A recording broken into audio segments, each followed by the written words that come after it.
place where I planted my beans, and then we're gonna get started. Can't forget to take your safety pins out or else your planter's not gonna work. I filled all the hoppers here with like a quarter hopper, or not even that much, but a little bit of seed, enough to do what I need to do. They don't look that bad considering what I planted them with, which is that piece of junk. But there's not real consistent seed placement or depth or anything, just because that's the nature of a plate planter from 1967.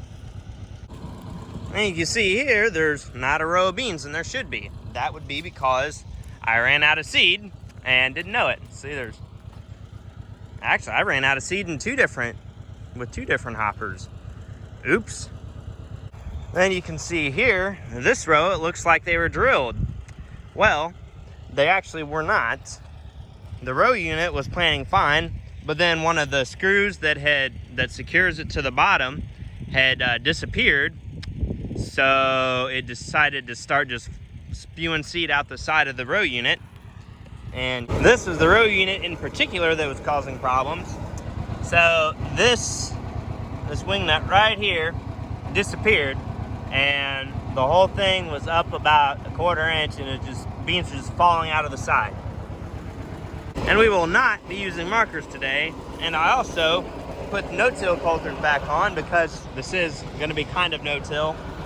And I swapped the ones that were on it for a little bit thinner blade because they're throwing too much dirt out of the seed trench. Well, I'm part of the way through, and one thing I can tell right off the bat is that it pulls a lot harder in no-till than it does in freshly worked ground. I didn't know that it would be that big of a difference. But it's okay, it's going all right for now.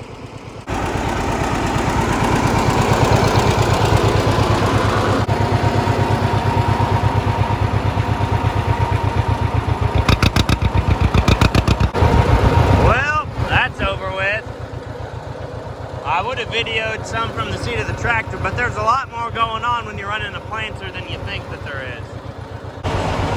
Well, that's it for planting, at least with this. It wasn't so bad looking back on it, but man, when I was out there at midnight, I was really, really regretting it.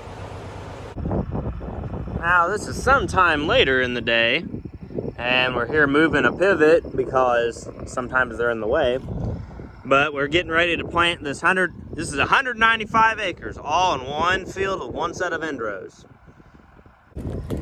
Now typically, fields like this are much better running and they're easy to do, but you get bored, real bored. And you have to move pivots like this. But I'd rather do this than do little 10-acre patches any day of the week. Just about any farmer here in the Midwest will tell you that they'd rather have a nice big field instead of patches. And sometimes it's nice to just sit back and let the auto steer do the work. There's nothing wrong with that. Well, it's about 8:30. We're getting into the ground that I haven't been over already. And it's a little bit rougher, so I can only go 7.5 miles an hour instead of 8.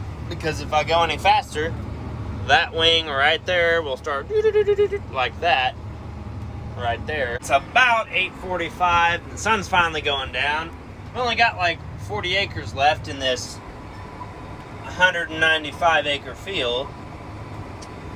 And I mean, it's going along all right. Sorry for the dirty window, but there's a little fawn running across the field right there.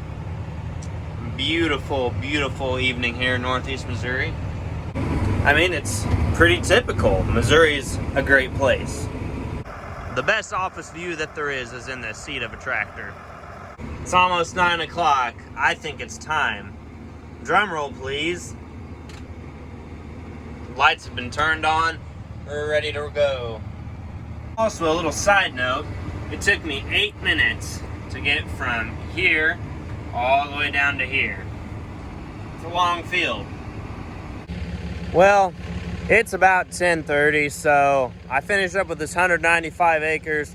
So I think I'm gonna call it a night. I'm gonna go home, throw some chicken strips in the oven and eat because I'm hungry. Also, it's the end of the video.